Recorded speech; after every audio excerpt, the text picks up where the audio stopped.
Hello, beautiful creatures, and from Earth and beyond.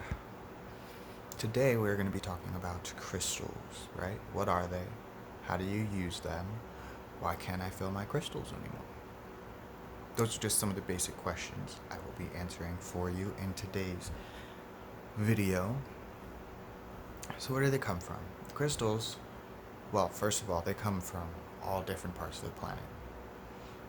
A lot, well, not a lot, but some of them have been even reportedly sent here by aliens to help us ascend to the proper frequency or climb to a higher dimension. Right? So, excuse me. History. Where do they come from? Right? They were originally started to being. They had started to be used in Egypt. Probably a little bit further than that, but I know for a fact that Egypt was one of the first to culturally accept a wide variety and uses for crystals. And that's being then. And now, with a lot of the Eastern medicine that's being practiced and brought to the Western world, which is where I reside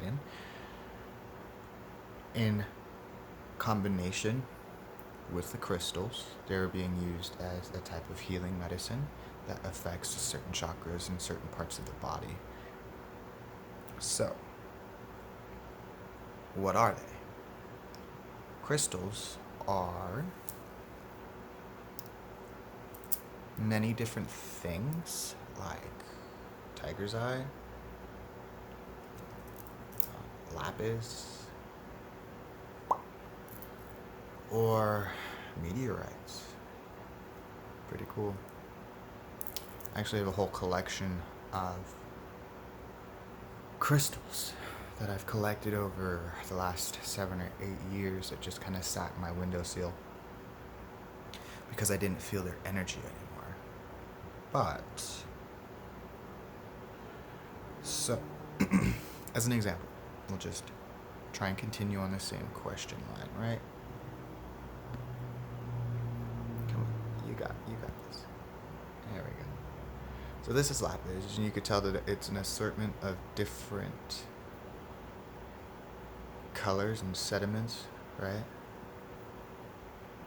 Very beautiful. This is actually my first stone that I ever got, and I'm surprised I still have it, but I love lapis. It's one of my favorite stones, if not the most favorite, followed closely by moldavite. Anyhow,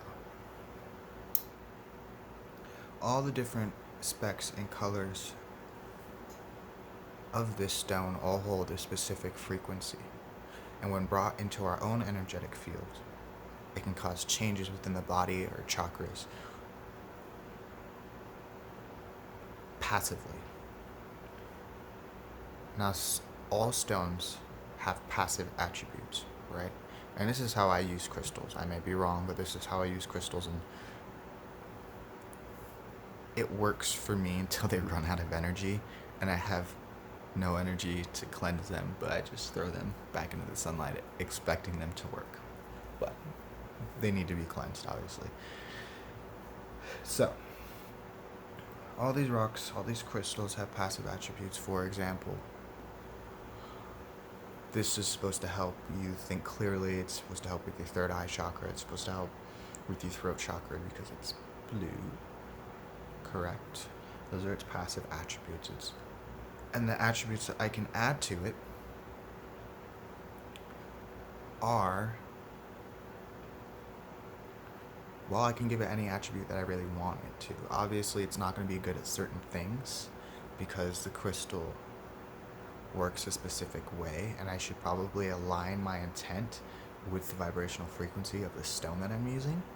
For example, if I wanted to attract something towards me, I'd probably use like merlinite or maybe even quartz or something, you know? But, yeah. So you can give it an attribute, you can tell it to do a specific thing. Like this moldavite, it helps when you start to get sick, right? You could just tell it, hey, I mean, you can give it a name if you want to, but I usually just am like, hey, my throat hurts. Can you make me not sick, excuse me? And starts working to heal you, starts working on your throat chakra or whatever, which include the thyroid. Anyway, so you can give it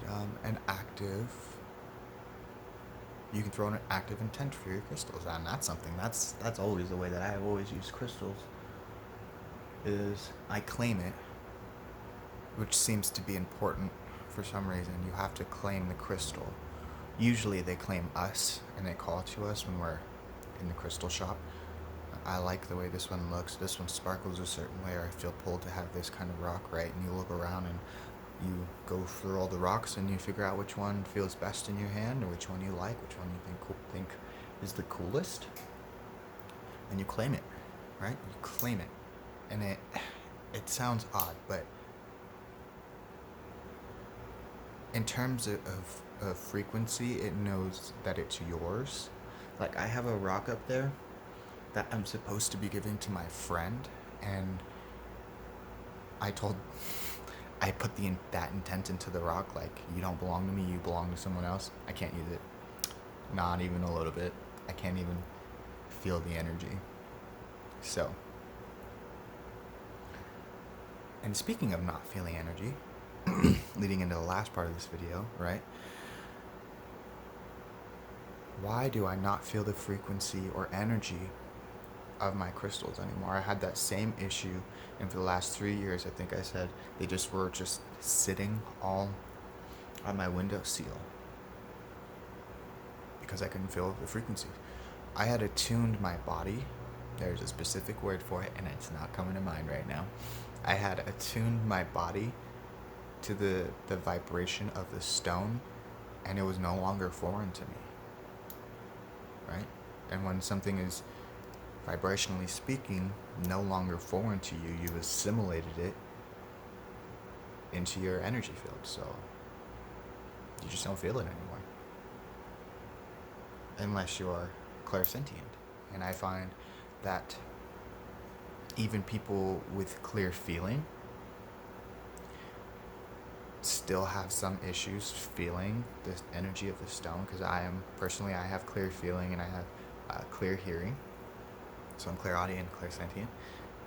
I have issues still feeling the energy of rocks, but I know for a fact that I can pull all of the energy from the rocks if I so choose to.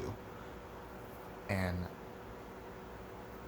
that's just how it is. But I find that people with clear feeling, perhaps I'm not saying that right, clear sentience, clear cognizance, clairvoyance, clairaudient.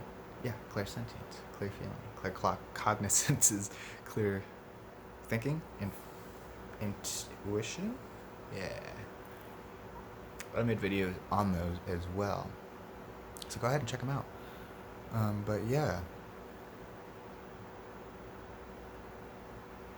I think I covered everything that I needed to, right? Where they came from, who started using them first.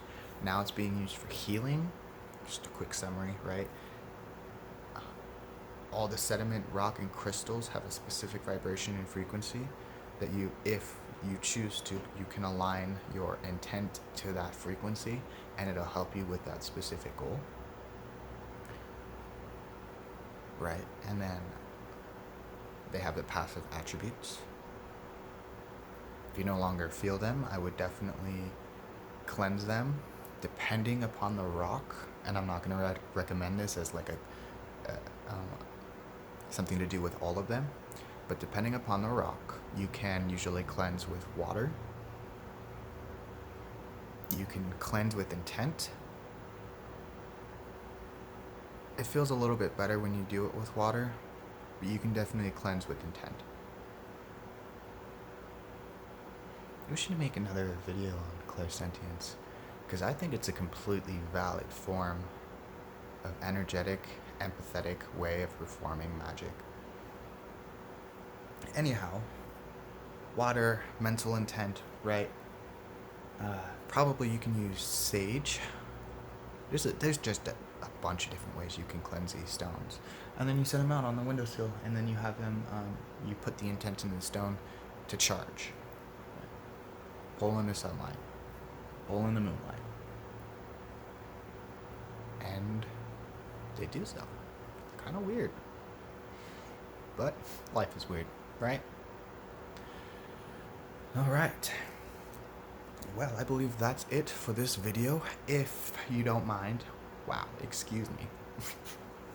If you don't mind, I would appreciate it greatly if you hit the like button and or subscribe to my channel. If you don't want to, pay me no mind. Cost you no time, right? So, I hope you guys have a beautiful night.